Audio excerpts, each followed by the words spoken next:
coming up. Hi guys, and welcome back to Dr. Flynn. For the first time in Dr. Flynn's history, we have two people from the same encounter both seeking help without the other one knowing that they've reached out.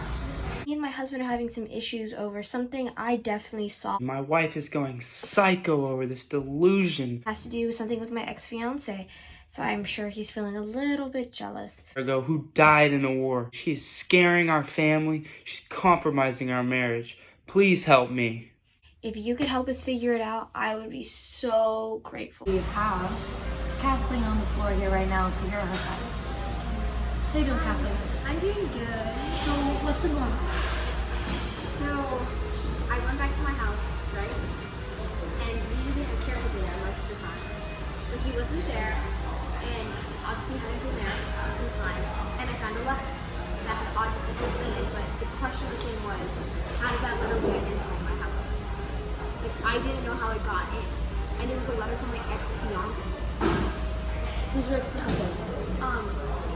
He is someone who I was in love with many, many years ago when I was much younger and left for war.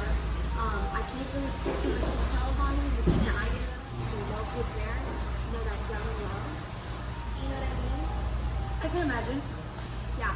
And so I entered and I found this letter from him. And it was about the promise that he made me. And I know for a fact that he is not dead. He can't be dead. Because no one else knows that secret about him. Other than him and I. That we meet at a certain time and find each other. I really don't have one. Do you like sneak off? No, because it's never happened before. It's been like almost over 15 years. But I know he's there for me. Like, I know he has like a memorial and everything. There's absolutely no way he's not still alive. I promise. Now we're going to hear from her husband, who is currently married to Kathleen and does not believe that this is the ex. Yeah. Come on in, husband. Who else would it even be? So what are your thoughts on what's been going on?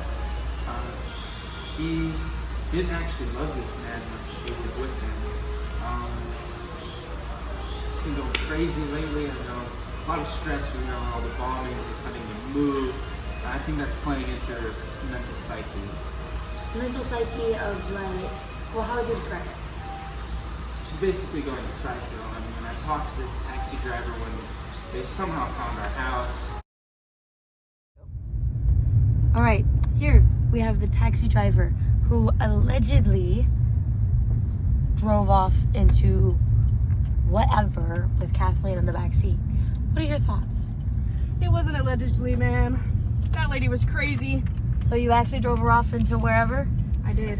I just drove because I thought she was gonna kill me.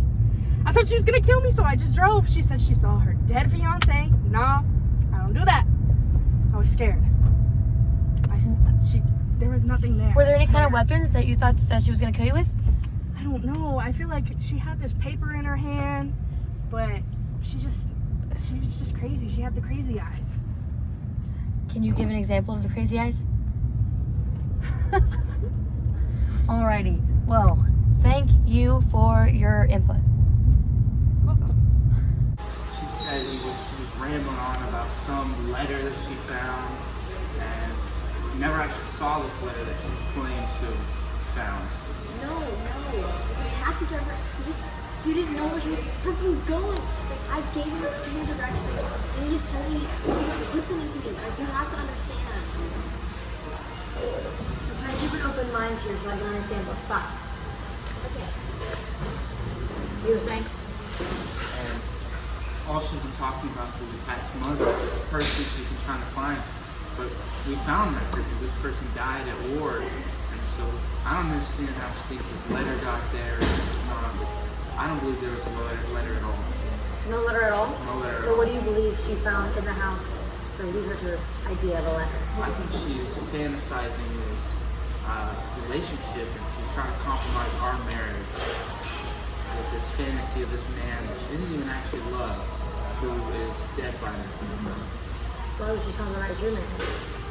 She's trying to find this person, and she weddings if she had a relationship with this person. Why would she look for this person now if she's in a so-called happy marriage? Okay. Do you really think that? It's not that I don't love my husband. It's not that I don't care about him.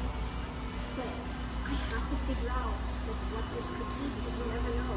Like he could be alive, he could be missing, he could be waiting for me all this time in my life. And now with everything going wrong, there's no better time than now to try. Like I remember how his buttons fell against my hand 20 years ago. There can be something there. Because the letter, I'm pretty sure the taxi driver took it. Like I don't remember what it is, but I've read it. I know I've read it. It's engraved in my memory. So you're saying you still love your husband Yes. and you still love your kids. Yes.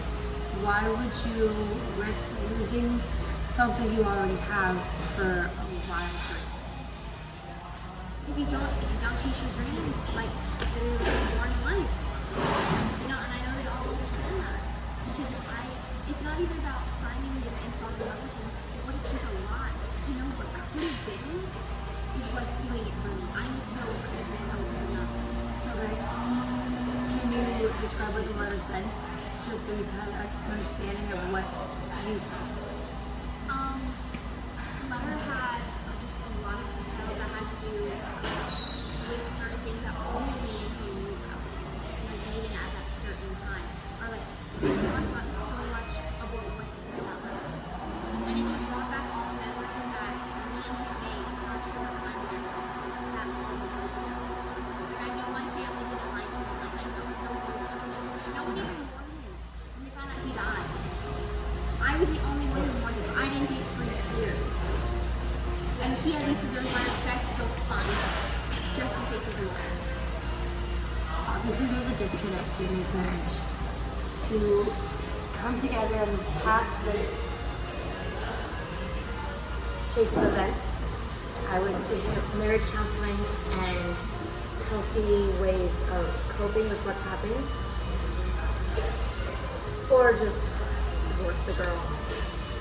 I mean, an outcome, I might just send her to the insane asylum. Like she's been sounding lately. I can't believe you're saying I'm insane. Have you heard yourself talk most of the time? Excuse me, you're fantasizing about a dead man. He's We not have the dead dead. records. He's not dead.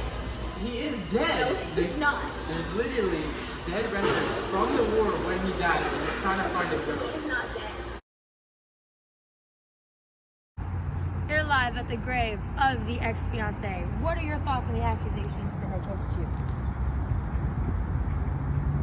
Interesting thoughts. I read the letter. The letter isn't real. You just fantasize don't it based on understand. stress. You just don't get what it's like to ever really love someone. So you're Come saying back next week on Dr. Flynn where we figure this thing out.